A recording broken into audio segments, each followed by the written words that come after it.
Welcome, everyone. Thank you for joining us for Listen Up, How to Engage Employees with Internal Podcasts.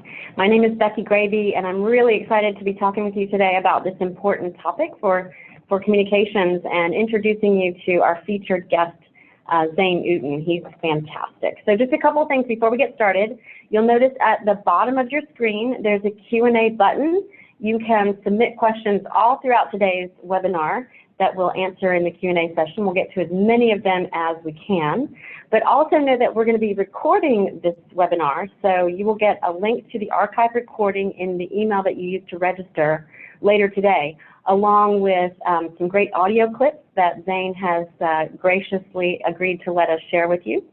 But also know that after this webinar ends, if you're still interested in continuing the conversation, asking Zane a few more questions, or just sharing what you're doing with internal webinars, we're going to have a tweet chat. So we'll talk a little bit more about that at the end, but just kind of wanted to let you know a few of those things. So to get started, I want to introduce you to Zane Ewton. Zane, show us your face. I first met Zane. There we go. Hey, there you are. Hi. I first met Zane at the PRSA Connect conference earlier this year. He's been a Dynamic Signal customer, but that was the first chance I had to meet him. And I joined a standing room only packed house who were all there to hear about the cool things that they're doing at Arizona Public Service with internal podcasts. So I also happen to know that Zane is a creative communicator, a multimedia storyteller, and an incredible portrait photographer. So those are just a few of your hobbies. But tell us a little more about you and about Arizona Public Service. Sure. Just thank you for that very kind words. Incredible might be a bit of a stretch. But something that is incredible and I'm really happy to talk about is APS. You know, we've been a company here in Arizona longer than Arizona's been a state, 130 years of bringing electricity to the state. And I just really work with some amazing people, brilliant, incredibly kind, super invested in their community and in their work. So there's a few statistics there, but I think what you'll find, and one thing that we've really kind of dialed into with our podcast specifically, is a focus on our people who are doing some really amazing things, both in the company and in the community. I get to help tell those stories. That's what I love about my job. I'm the communications consultant on our employee team. We have a fairly big team. Right now, I'm on the enterprise-wide team, so we do a lot of the publications to the entire company. We do, but I'm also helping out with some of our business partners who are more business unit specific, helping with our fossil generation department. So that's been really interesting to get a deeper dive into a specific business unit. So get to cover a lot of ground, both, you know, subject-wise and across the state. Yeah. So, and we'll talk a little bit about some of that with the podcast, but yeah, really love just telling employee stories because we're doing some cool stuff here. Yes, you are indeed. Well, speaking of getting to tell those stories, let's just give people a flavor for what we're going to be talking about today. We thought we would just play a little clip of one of your podcasts just to give people an idea. So cue that up. You're listening to Connected, a podcast dedicated to curious APS employees who want to know more about the company and the people who keep the lights on. And we're back with a new episode of Connected. Katie, tell us a little bit about where we ran off to this time. This month, we headed up to Prescott for the day and got to meet a lot of new people. I actually never been to the Prescott dock before, so that was a lot of fun. We got to do a ride-along with construction maintenance planner Brent Chambers. We basically hopped in the truck, we turned on the recorder, and had a conversation with him. And we learned a lot about Prescott and a lot about what it's like to be an APS employee out there. So hope you enjoy the conversation as much as we did. Yeah, it's a little bit different episode than what we usually do, so we'll see how this goes. Let's do it.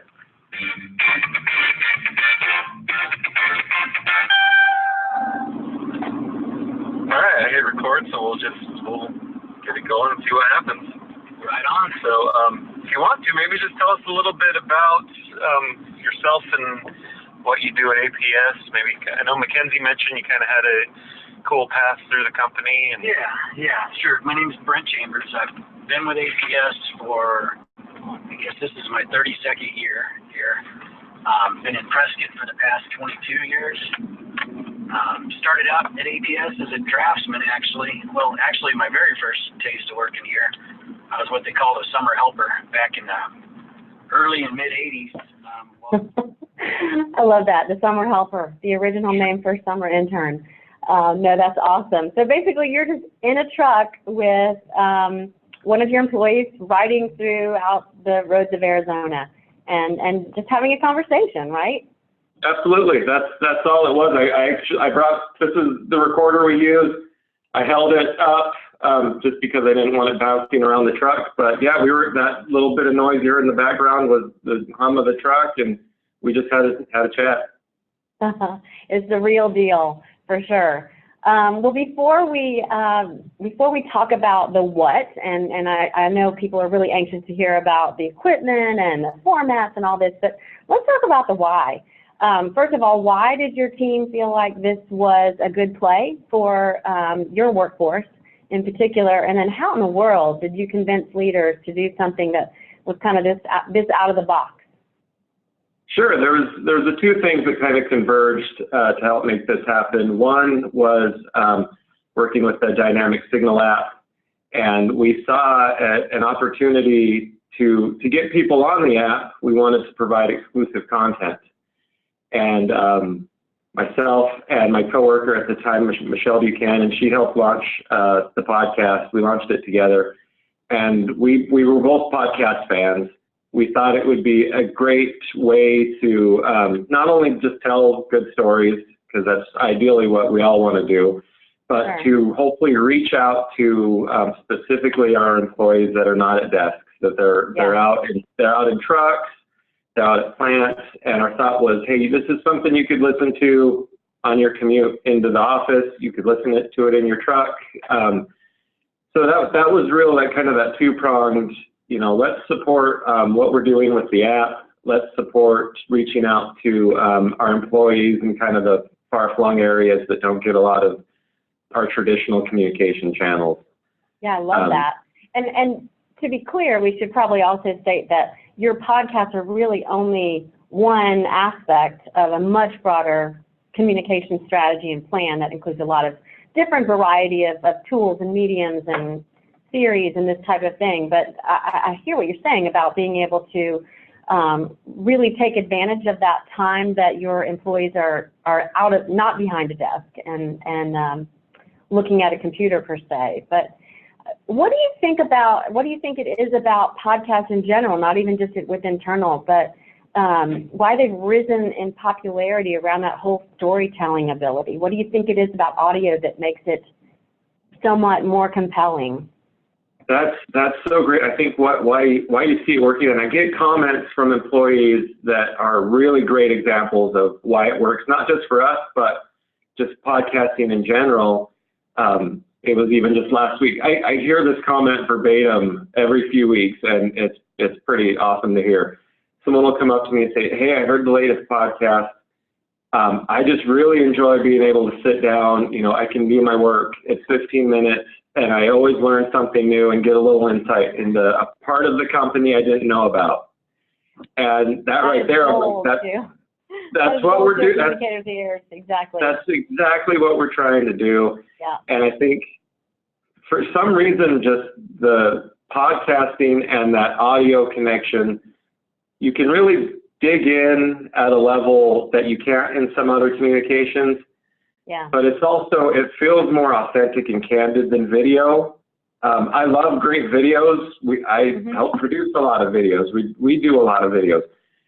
But for some reason, people just let their guard down a little on the podcast. They just have the mic in front of them, and sometimes they kind of forget that's there. You run into a lot of people that they're not going to forget that camera is on them. So it's just it's a really different feel. Yeah. And it feels more relaxed. Agree. Yeah. I've also heard that because we're not using our visual sense, that the other senses are heightened. So we're hearing things like you said. We're hearing that that truck background and really getting a feel for what it would be like to be in there. So yeah, I would agree with you that those are some compelling reasons, especially for the type of workforce you have, where they can't drive a truck out to Prescott and watch a video at the same time, but they can listen and they can think about that conversation. But let's go back to some of those reasons were also how you convinced leadership, but it looks like you also used some external stats as well to show leaders that this was a growing form of communication that also had play within the walls of an organization. Sure, yeah. These numbers were all Michelle. She was all go out, find the numbers to pitch to leaders. I'm not a numbers guy by any means. I was like, touchy-feely, let's go out and I want to tell stories. So I think the combination probably helped our pitch. So one thing that was really fortunate for us, and I know it's not always the case everywhere, we have some really supportive leaders who we went and talked to them. We pitched our case, and it was like, well, if you guys can make it work and it doesn't interfere too much with everything else we're doing, they saw the benefits in doing it, especially kind of the connection with the app and what we were trying to do with the app. So they were like, go for it. Let's see what happens. So to give us that little bit of time and space to go and figure it out and start making it happen was really awesome. And I got to give all the credit in the world to my leaders who they do that for us a lot, to go out and try things and just kind of see what happens.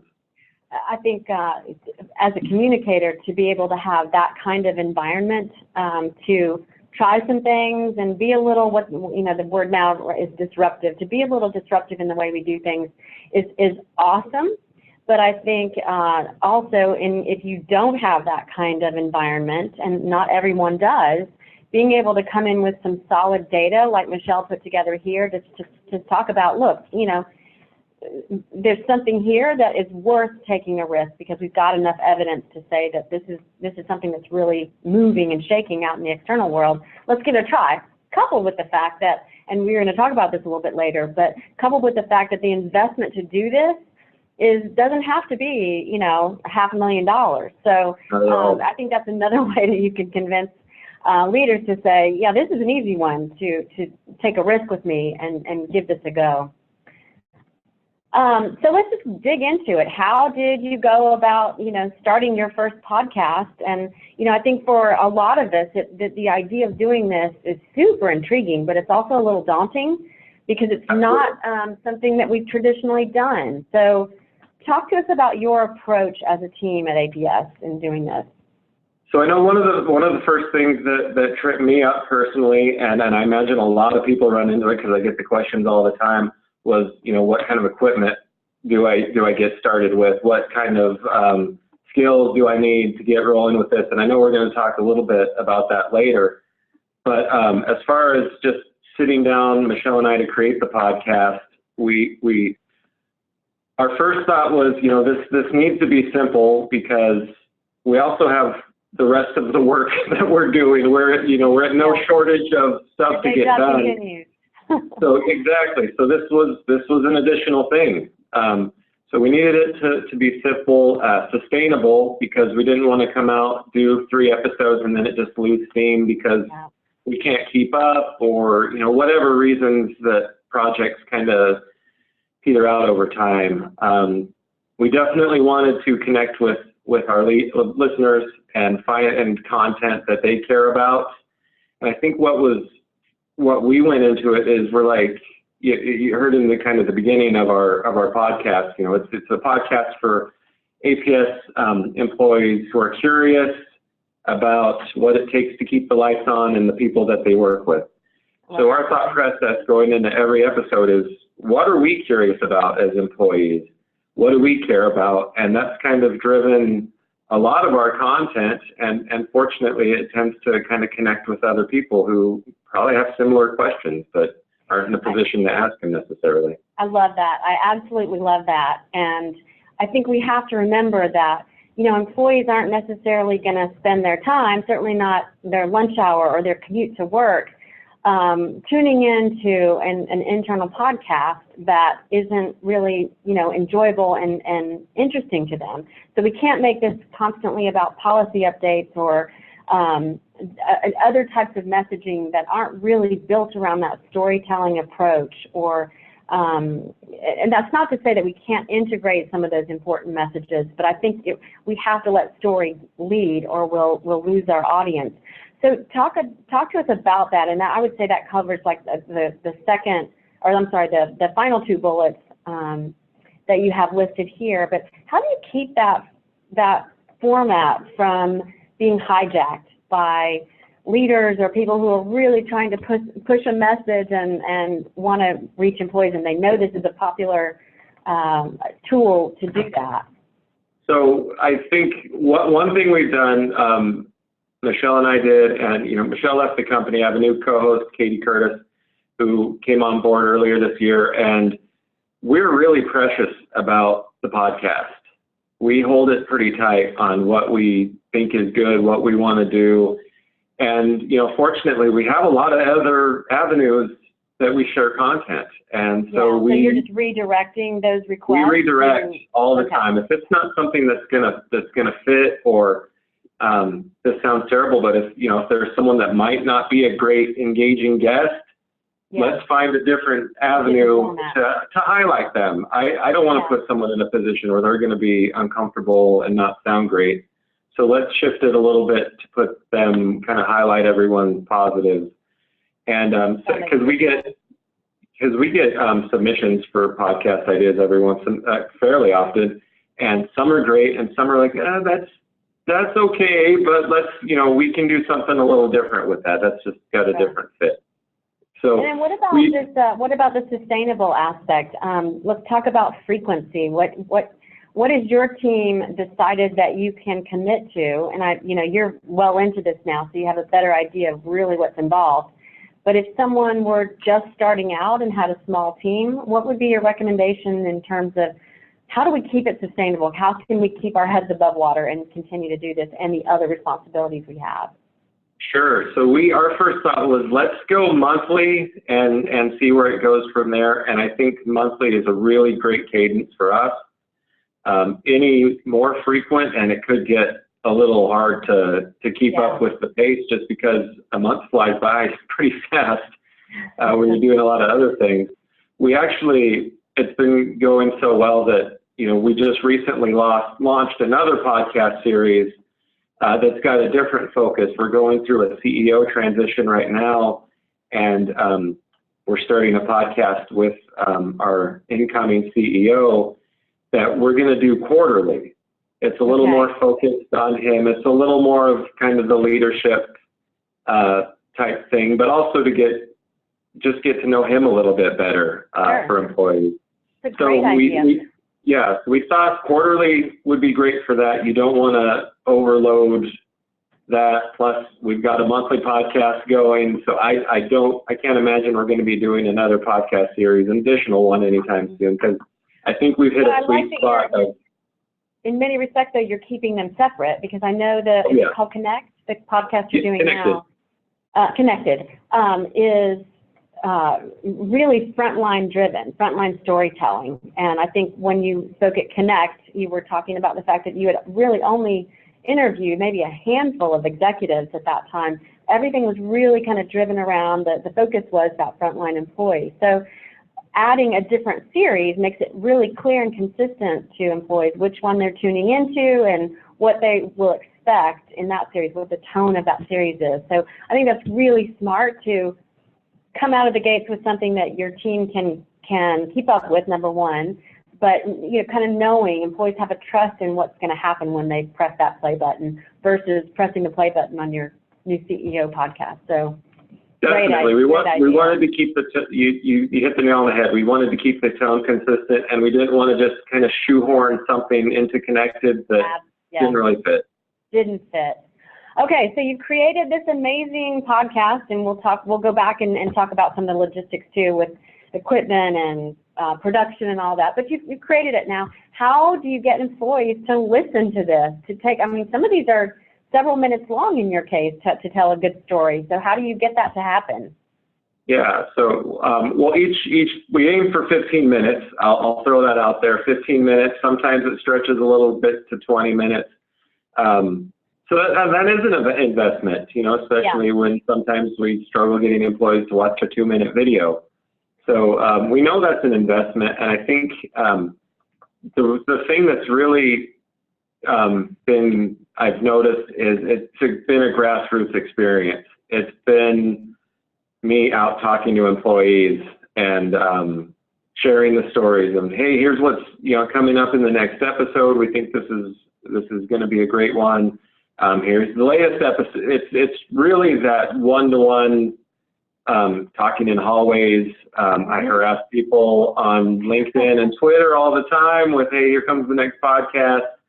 That's an interesting approach. I've actually seen your posts on LinkedIn where you call out and say, hey, APS employees, the next edition is out there, and you give a few tidbits.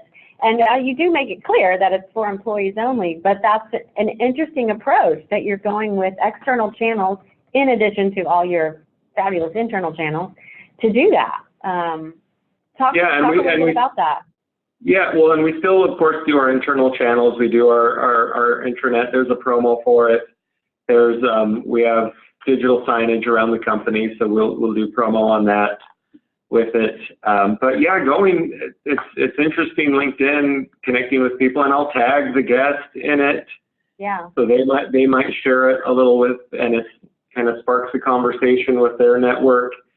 So it's taken some legwork on my part to go out and kind of constantly be beating that drum, but it works. I've seen how it works, and that's smart. I mean, I would have guessed all the internal promotion using every tool and channel you've got in the book, digital signage to whatever you might have, intranet and email, whatever it might be. But I love that you're putting it externally, even though the public can't tune in. I think it still sends a message about who APS is and how you want to show up to your external audience, to say that we focus on employees. We want to know who you are, not just come to work, do your job, and head back home. We're building community here, and bingo, are very much right there. Of that community. Yeah. It's all about building community, and as we've gone through the podcast, that's what I've realized, that it's really essentially boils down to we're building community. Absolutely. So that's through the grassroots. That's through one-on-one making things happen. That's why I get people walking up to me in the hallway saying, "Hey, I heard the latest one. I really enjoyed it. Thanks." That's really cool. Want. That's what I don't get that with an article I wrote last week, unfortunately, but I get it with the podcast. That's awesome. All right, so give us some ideas. Like, what are the types of things that your podcast focuses on that is creating this audience and this cool community? So a lot of it's right there, right in front of you. Passionate people. That's always key. That's our first discussion on what's the next episode. What's the next 3 or 4 episodes? Is who's the guest, because that can really change where we go with it. And we find the passionate people that are doing unique work. We've had a fun balance of here's stuff that APS is specifically working on, but then here's kind of stuff just in corporate America that we're dealing with. Our episode last month was about diversity and inclusion, which I know is a huge conversation. Yeah, all of us are working on that. Exactly. So we sat down with leaders of our employee resource groups, and specifically our African American group and our LGBT group, and then Katie's president of our women's group. So we sat down with all of us, and because I've been in the network groups as well, so we were all kind of looking through that lens of employees that are kind of trying to do work in that space, and it was just a really fascinating conversation of here's employees with unique experiences specifically tied to diversity and inclusion, sharing it, but also talking about here's how we can push the conversation forward and actually make some progress. It's not just, well, let's write a policy and put it in a manual somewhere. It was, how do we sit down as employees amongst your peers and actually do something with this? So that was, because you're really drawing out that passion, you know, and our employee resource groups are a great place to do that. And I know you were mentioning to me you have an upcoming edition that focuses on some of your Navajo employees. Yeah, definitely. We have a power plant up in the Four Corners area of in New Mexico, actually, and a big employee base there are Navajos, and a lot of that culture has naturally kind of seeped into the plant, and you know, speaking Navajo in meetings, and so we're really excited to kind of get that episode rolling soon. We're probably going to aim that for November, of just, you know, what's it like working there and being able to bring your full self to the employee, to your work. What a beautiful example of what that really looks like, and being able to, you know, amplify and dig in a little bit on what that's like. So kudos to you. That's amazing. What about some of the other topics? Where do you get your other topic ideas? Yeah, definitely. Been kind of at the opposite end of that is on the screen, and those people in the middle, they're operators out at our Palo Verde nuclear plant. And one question I know I had asked for years is, you know, what happens during a nuclear refueling outage? Because, you know, we're a little removed from Palo Verde. They're kind of way out in East Phoenix, West Phoenix, wherever I'm facing the wrong direction. But they, you know, they basically say, don't call us October or March because we're busy. And if you're not there, you don't know what that means. So we sat down with, these are the folks that help make an outage happen at Palo Verde. It's a huge undertaking. And we just sat down and kind of talked through what does this mean? What, you know, this was leading up to an outage where they were going to replace the crane that actually kind of zooms into the unit, goes down and lifts up the fuel and takes it out. So that is a kind of once in every 15, 20 year job.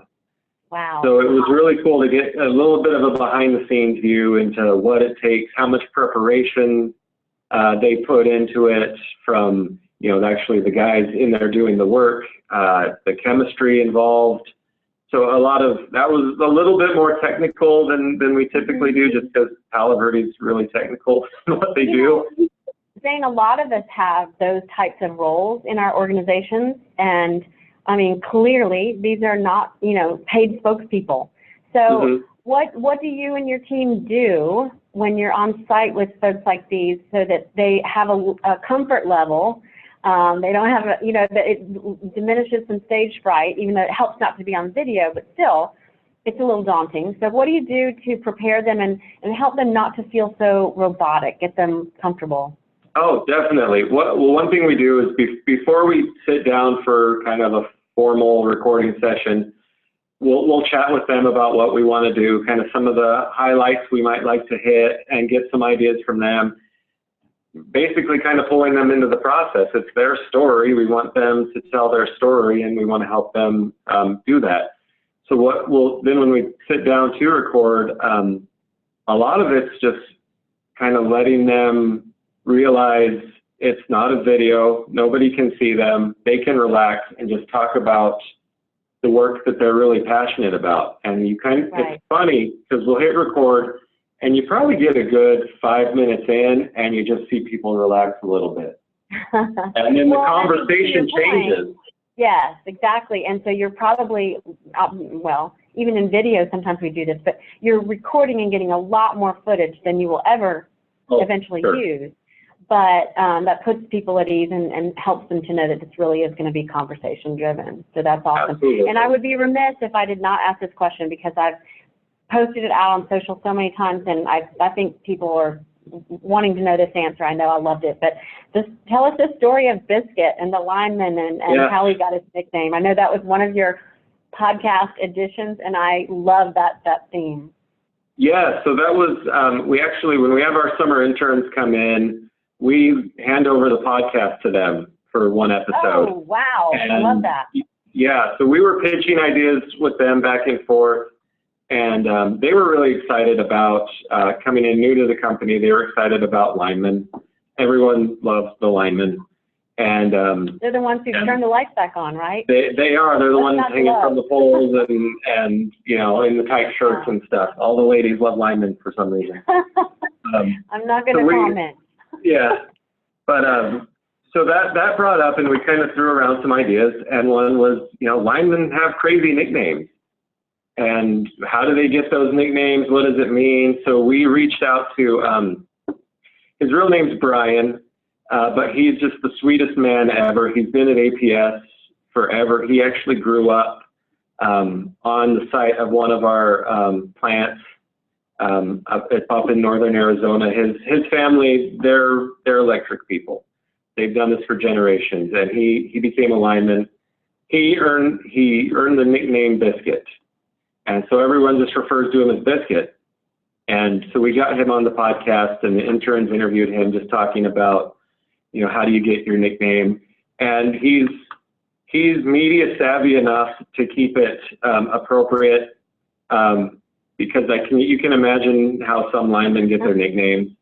But it was just a really fun episode of awesome. just kind of a fun little corner of what it's like to work in the utility industry. Yeah, I mean, you know, sometimes I think we take ourselves too seriously, and I know that it's important that we get the company messaging across, but there's also time just to be fun and be human and know who one another, you know, who we are. So I love that you're blending in those stories as well. So that's awesome. So talk to us about your recommendations for people that are on this webinar today because they're thinking about this either in the near future or maybe they've dipped their toe in the water. What are some of the things that you would say these are the must-dos? Sure, must-dos. I think don't let technology and software and all the equipment get in the way. I think that's the first thing. That's one thing people get really hung up on. But I think the most important thing to know is that I'm assuming most of the people calling in are professional communicators. You have the skills to do this really well. I mean, you're having these conversations with your clients, with your peers. It's really about just sitting down and kind of recording conversations you're probably already having. So I think if you take that approach to it, it's easy to, I don't want to say easy because it takes a little bit of work. Yeah. But you're more than halfway there.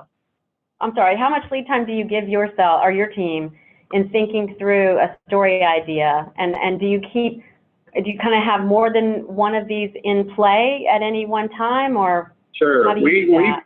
We're typically looking about 3 months out. That's kind of what we've fallen into. So we're definitely, you know, we just wrapped up September, getting rolling on the next one, which we'll have out soon, and penciling in details for November. So and December too. We're just going to knock out, you know, kind of the last few months of the year. So it's looking forward and sometimes we try to line up with stuff that might be going on within the company, or, you know, with whatever. Our next current podcast we're going to send out on Monday because it's International Podcast Day. So we're going to. Of course it is. Yeah. We'll have some little fun with that. Maybe that'll. That's awesome. That's awesome. All right, and then we can't get around this topic. Talk about the technology that you all use, both the equipment and the editing and production software. Sure. What I'd love for you to do is talk about the most basic tool set that you could get started with, maybe what you all started with, where you are now, and then what's on your wish list. Oh man, yeah, I have even more basics than what we started with. Start with your phone. You can do it. Find a quiet room because you know, hopefully it goes without saying that clear audio makes all the difference. If you have audio that's tough to listen to, no one's going to listen to it. Mm-hmm. But you can find a quiet room, and your phone's going to record pretty good quality. You can get mics that plug right into your phone. Get lav mics that work really great. You can start at bare bones with the stuff in your pocket. You know, if you have an iPhone, you might have GarageBand. You can edit it in GarageBand if you want to. Okay. There's free software out there that's really easy to use. I say it quite a few times. You know, there's teenagers in basements making podcasts right now on their laptop, and they're doing a great job. Yeah, that'll be your next summer helpers. Right. So it's don't let the equipment get in the way. But I know. Great advice. So when we pitched this to our leaders, their first ask was like, well, how much is it going to cost? So I went out and did some research, just trying to find just basic Google searches about, okay, so what do I need this is our vision for what we want to do. What's going to help me get that, you know, as cost efficient, but also I want to capture it well. And so we got a little bit of money to go out and get some equipment. And I know for me, the best thing that I bought was our Zoom recorder. I brought it right here. It's a Zoom H6. And what does that allow you to do that you couldn't do, you know, with your original setup? It's just a really great recorder. It captures good audio, even just the little mic on here. This is the mic that I had for the conversation in the truck. Okay.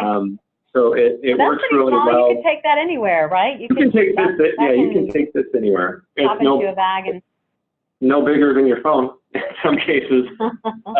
Really easy to use. Obviously, a lot of this equipment is you can make it as easy to use as you want, or you can go as intricate as your audio professional heart desires, depending on where you go. We did also get some mics. This is one of the mics we got. It's a Rode mic. I got a Rode mic mostly because I've had experience with it doing video. A lot of our video equipment was mics, so I knew they're good, sturdy mics. And then as far as software, we're part of the Adobe Creative Suite, you know, with the Photoshop and Premiere and everything, and Adobe Audition was part of that. Okay. So we just use that one. That's kind of tools we already had available.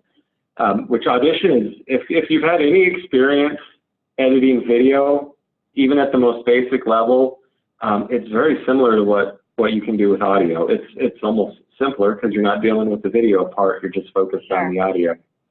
So, and it's, I have some video editing experience, so that did help, but I don't think you couldn't kind of bone up on some of those skills pretty fast.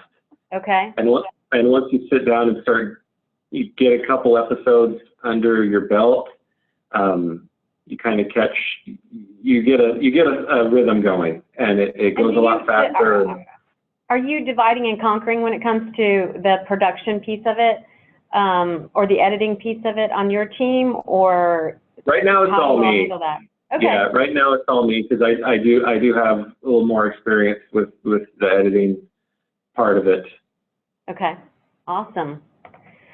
All right, well, I want to say thank you to all of our customers and our friends who are with us today. I want to leave plenty of time for Q&A, so we're just going to kind of walk through a couple things. I did want to mention Summit, which is coming up. A lot of the folks who are with us today are planning to attend. It's taking place next month in San Francisco, the 16th and 17th. Last I checked yesterday, there were still a couple of dozen tickets left, but it's an amazing event that's bringing together all kinds of communicators and practitioners from our field. We'll have a half day of workshops and then a full day of presentations and idea sharing and solutions, that sort of thing. So if you're interested, we would love to see you there. Zane, you're coming, right? I will be there, yes. Awesome. Yay. I look forward to this. All right. With that, I'm going to, as I pull up the questions, and it looks like we have a slew of them, so get ready. But as I do that, Zane, I also was going to ask, if there were any external podcasts that were kind of your catalyst or ignited your fever about doing this inside APS. But you know what? Let's save that. We'll put that as one of our first tweet chat questions, and that way you can share what the names of those are. But let's just dig right into the Q&A. So, all right, I'm going through here. Let's see. Some of these I think we may have answered a little bit let's see, here's a good one. How do you measure success for your podcast? Analytics, KPIs? That's a really good question, because I think one of the challenges we ran into was getting some hard analytics around it. And I know that's especially when you're looking at the leadership level, people want numbers to see how it works. So, when we first launched with the app, we couldn't get really hard numbers of who was clicking on the file, because with Dynamic Signal, you have the post with the app, and our MP3 was right there. You can click on the MP3. And the podcast opens right up. But unfortunately, right behind that, we couldn't get the statistics we might have been hoping for. But we did see a big bump on just general app usage every day and the few days after that we posted the podcast. So we could measure it in that way. And then a lot of it's been just anecdotal. A lot of the great feedback we've got, that's kind of what we take with us is, this is working, it's good, it's a good thing, and people are connecting with it. So it's, we'd like to have a few more numbers with it. And what actually happened is the podcast is working so well that we've kind of got the push to, this might be a really great recruitment tool to recruit employees or just share the APS story externally. So we're looking at going external with the podcast as well. Probably not every episode, but some of them that we feel could really connect with people interested in the company. We did an episode on battery storage, I think late last year, that with 2 employees that they're like, we came to APS to do this work because you guys are doing cutting edge work. And it's hard to argue with 2 guys that literally came here because they wanted to do this work that's going to influence the entire industry. Right. So that's a story we would love to share externally. Look at these people coming here. Don't you want to be here too? Type of thing. Well, and I think when you do something new, you have to give yourself a little leeway too, because sometimes that first year or perhaps the first 6 months of doing something, you're really benchmarking and maybe comparing the types of traffic that you're getting from employees on a podcast versus an article that was done in similar fashion. So, just giving yourself a little break. I would say that was. Oh, go ahead. I would say that personally, that was probably the most frustrating part of launching the podcast, was that initial just trying to build an audience. Because you get 3 or 4 episodes in and we're thinking, this is getting really good. This is really good content, but it's not getting to everybody quite yet. So that was a little personally frustrating, but you're building an audience for a podcast. It's no different than, someone out there trying to build an audience with an external podcast. It takes time and it takes consistent. And it's a totally You've got to be good every yeah. I mean, it takes a while. Yeah. All right, here's another one. I'm based in headquarters in North Carolina, fellow home state, but we are a global company. What are your tips on making employees feel included and interested in the podcast, even if they're not based in headquarters? I know it's tough to, we're in Arizona, so we have some leeway where we can go in person and drive up to Prescott and chat with someone. I've done a few interviews over the phone too. Okay.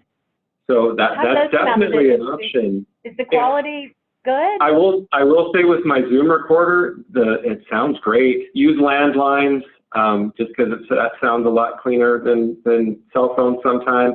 But it's not quite as personal as the face-to-face, but it's pretty darn close.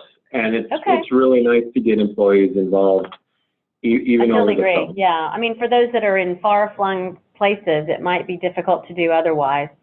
Absolutely. Here's one. How did you come up with the name Connected? Was there involvement from your employees in naming the podcast to help with adoption? It's a great idea.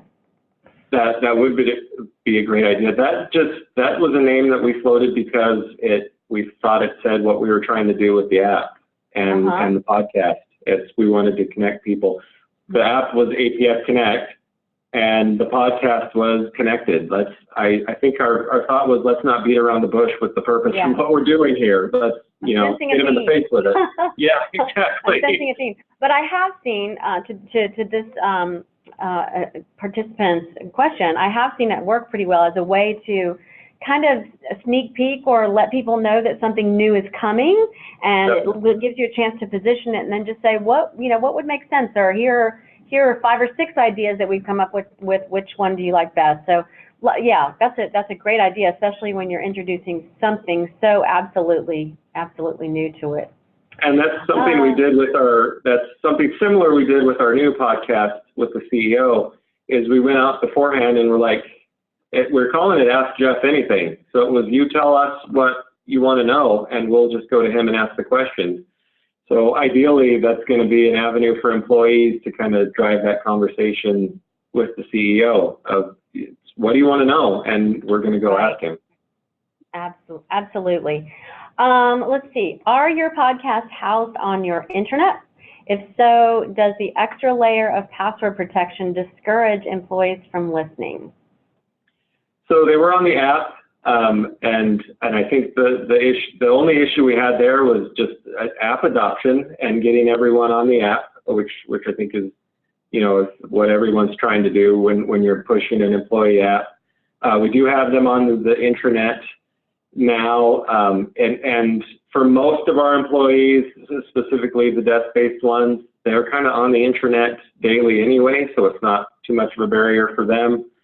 But yeah, our employees that are deskless, they wouldn't be going to our intranet. They don't go to our intranet anyway. And I should have probably given a little bit of a background. I don't want to take this over, but to be able to say that through the app, the Dynamic Signal app, you're able to reach different segments of your employee population, those that are not sitting behind a desk but can reach this information via their mobile phone, but then also by targeted groups. So you could specifically reach a certain type of employee or in a certain region, depending on what that information was. But yeah, it sounds like at this point, most of them are watching this via the internal app.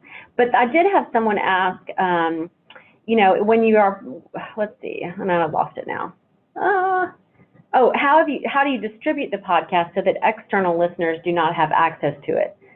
So when you're putting those promotions out on LinkedIn, tell us how that works. When I'm putting it on LinkedIn, I try to make it fairly obvious that, hey, this is for employees. You have to go to APS Connect to listen to it. It's not something you're just going to be able to pull up on iTunes yet. Mm-hmm. Maybe it will be someday soon, but just try to direct them of, this is the channel you got to go to. Okay. Here's a good question. Do you ever do live podcasts, or are they always recorded and edited before you post them? So, well, every podcast is live, but not really. I would love to. That's something we've talked about a few times of just finding the right opportunity. Right.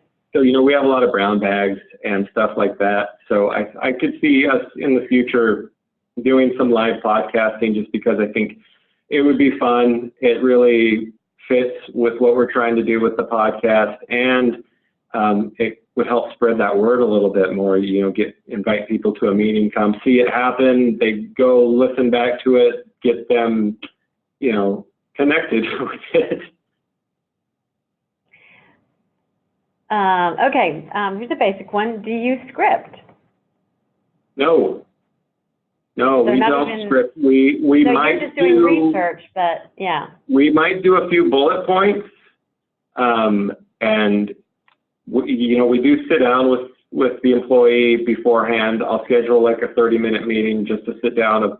Sometimes it's, hey, here's what a podcast is, because we've run into people that they don't know what a podcast is. So we have that little conversation and just kind of walk them through very bullet points, usually nothing deeper than bullet points. We don't script anything, almost on purpose.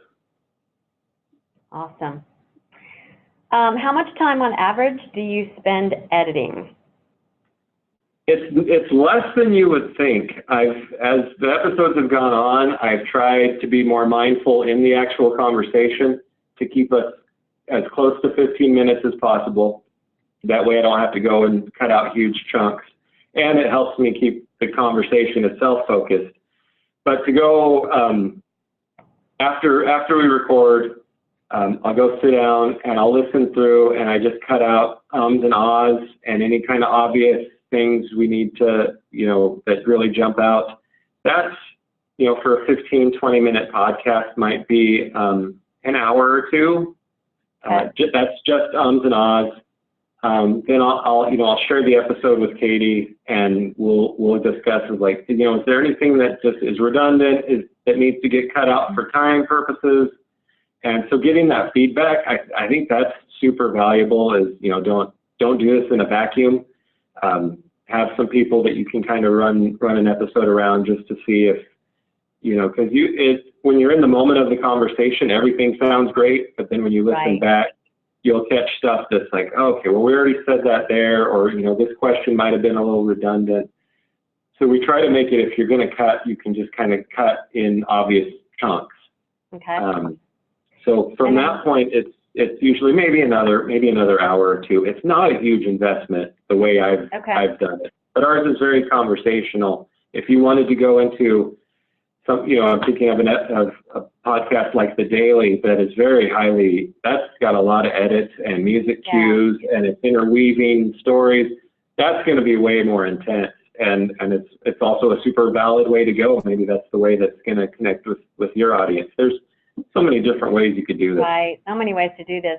This question is related to that. What resources do you use for transitioning in and out of audio clips, like transition sounds, etc.? Are you using some of those elements, or are you keeping it more basic? It's when you played the clip earlier, you heard a little bit of music. We keep that pretty basic.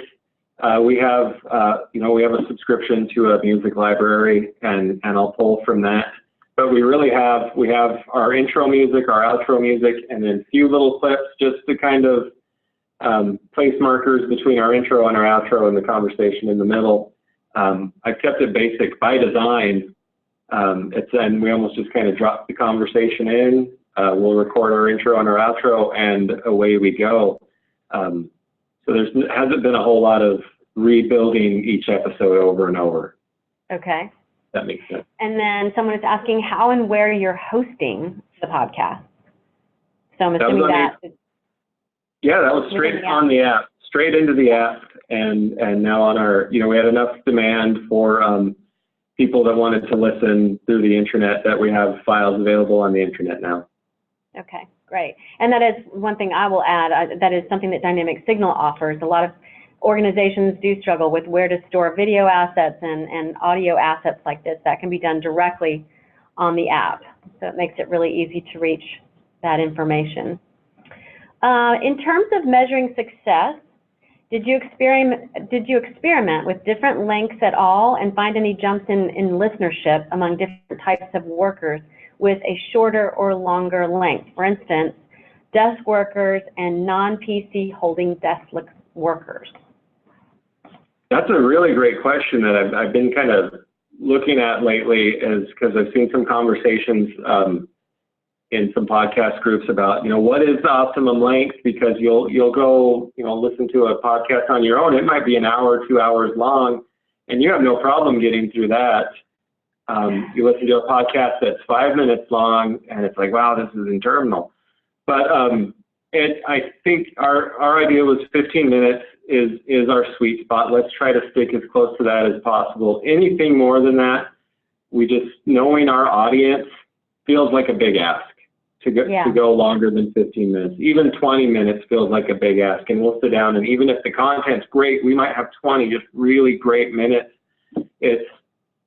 Do we try to get closer to 15 just because we found even employees that, they go see a video and they see how long it is, they might not click on it just because it's kind of beyond that length of what they want to invest in. So we try to keep it's 15 minutes, and we're going to be as close to it as possible so you know exactly what to expect. And with the app, you can actually go in and see when people are dropping off. So if you were to find that people are dropping off always closer more to the 5 or 6 minute mark, you might try to adjust. But I think for podcasting in particular, people get engaged in a story. And there, it's also something that you can do while multitasking. You can drive and listen at the same time. So I think you can get away with a little bit longer length, but being able to test that and see what works for your specific audience, every employee organization is going to be a little bit different. To be able to test that is really, really valuable.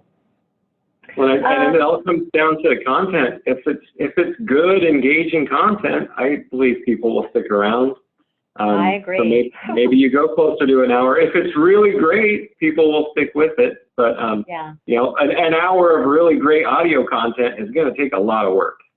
Oh my goodness, you're right. Yeah. But thinking forward to your new CEO podcast, are you thinking you'll leave that about the same length? Or yeah, we're aiming for a similar length, 15 to 20 minutes. I know our first one we hit right about 19 minutes. But we got a lot of great feedback. People super engaged. They want to know the new CEO. So it's something that they hung with through the whole time. He's a really engaging guy. We had a lot of fun with it. So it was good content. I'm not afraid to say that was really good content that was engaging throughout. Okay, we've got a lot of questions around the technology. People asking you to repeat the type of microphones you use, and if you know. Sure. Like model numbers, or I don't know what else you call that. And then numbers. Also, if you could hold them up so they can see them, the skinny ones and the Zoom recorder. Sure. So we have two of these Rode Procasters. So it's a pretty heavy duty mic. Like you wouldn't want to get hit in the face with one. I don't know why you would want to hit anyone in the face with the mic. I'm not seeing any number. I know if you go to Rode or Amazon, kind of any of the typical resources, I'm pretty sure we got these on Amazon. Just Rode Procaster. They came in a kit with two of them. They also have stands for desks that work pretty great. They're really heavy duty. Let's see. So like here's the base, and it's metal. You wouldn't want to get hit in the face with this either. And then the Zoom it's the H6. There are other models of Zoom, different price points. They all work pretty great. It's just really great recorder. One thing I forgot to mention is get some good headphones, whatever brand you're comfortable with, but over ear I think is optimal because you're kind of canceling out all the other noise, so you're only going to hear what you actually recorded, and wear them while you're recording so you can hear what's happening, what's going down on tape. Right. Yeah, because if you wait until after, you never know if there's going to be something weird that you just can't edit out. You can't. Right. It's really hard to edit bad sound. It's really hard. You know what's even harder is ending this podcast, because we have like about 40 more questions in the queue, but we're at time. So I do want to thank everyone. Zane, I want to give a big shout out and thank you to you. This has been a huge help to all of us who are thinking about this new form of communication. Join us if you will. Zane is going to join us for a while out on the Twitter, the tweet chat, which is hashtag DYSI chat, DYSI chat. And we'll continue. You can ask your questions. For those of you who asked questions and we didn't get to them, we are going to put answers to those questions in the email that we follow up with today. So thank you for being with us, and we'll see you out on Twitter. Thanks.